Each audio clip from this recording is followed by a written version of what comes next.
नमस्कार दोस्तों, Bharat selection wing Lakhperabagh Barabanki के ऑफिशियल चैनल पर आप सभी का स्वागत है।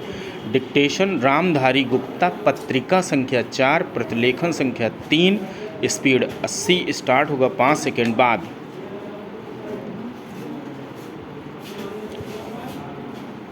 महोदय, स्वतंत्रता के पश्चात देश ने चहुमुखी विकास की ओर कदम बढ़ाए और विभिन्न क्षेत्रों से जुड़ी हुई जटिल समस्याओं के निदान का प्रयास भी किया।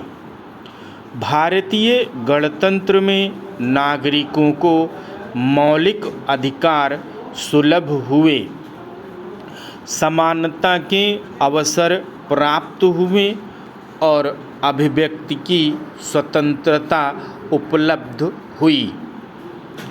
जहाँ अभिव्यक्ति की बात आती है, वहाँ भारत की भाषा समस्या स्वयं ही सामने आ जाती है, क्योंकि इसका सीधा संबंध जन जन की आशाओं और आकांक्षाओं से है। भारतीय संविधान में हिंदी को राजभाषा का गौरव प्राप्त है, परंतु भारत की अन्य भाषाओं को भी संविधान द्वारा मान्यता दी गई है। इसके पीछे संविधान निर्माताओं के मन में भारतीय भाषाओं के प्रति सम्मान की भावना के साथ साथ ऐसी भावना भी विद्यमान रही है, जिससे उन्होंने पारंपरिक आदान प्रदान, संपर्क और अभिव्यक्ति के माध्यम के रूप में इन भाषाओं के महत्व को समझा। सभी भारतीय भाषाएं जन गण मन से जुड़ी हुई हैं और इनका संबंध मूलतः हमारी संस्कृति से है।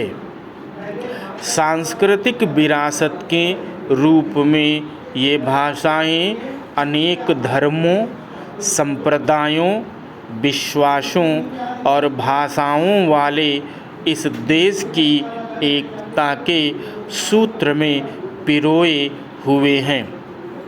अतः जहाँ हिंदी को जन जन की अभिव्यक्ति के लिए संपर्क भाषा के रूप में समुचित गौरव प्रदान किया जाना है, वही सभी भारतीय भाषाओं का सम्मान करते हुए उनके विकास और पोषण की दिशा में भी आगे बढ़ना है।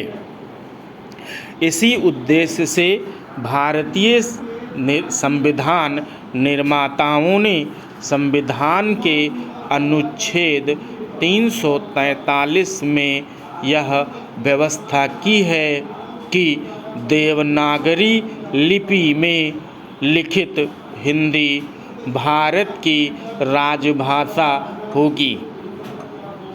इसके अतिरिक्त यह निर्देश भी है कि जहाँ शब्दावली की कठिनाई सामने आएगी, वहाँ मूल रूप से संस्कृत से तथा उसके बाद भारत की अन्य भाषाओं से शब्द लिए जाएं।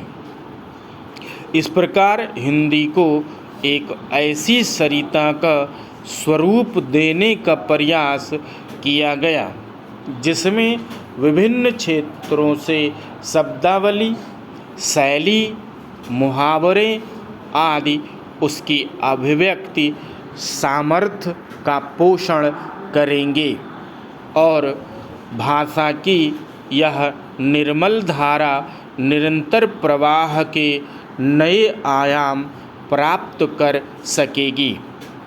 भारतीय गणतंत्र में विद्यमान भाषा समस्या के समाधान के लिए नई सोच की आवश्यकता है। यह नई सोच एक नई भाषाई संस्कृति को जन्म देगी और हिंदी सहित भारत की सभी भाषाएं भारतीय संविधान के गौरव के अनुकूल विकसित हो सकेंगी। हमारे विचारक तथा देशभक्त स्वतंत्रता से पहले भी भारत की भावनात्मक एकता के पोषण के लिए तथा संपर्क भाषा की आवश्यकता पर बल देते रहे हैं।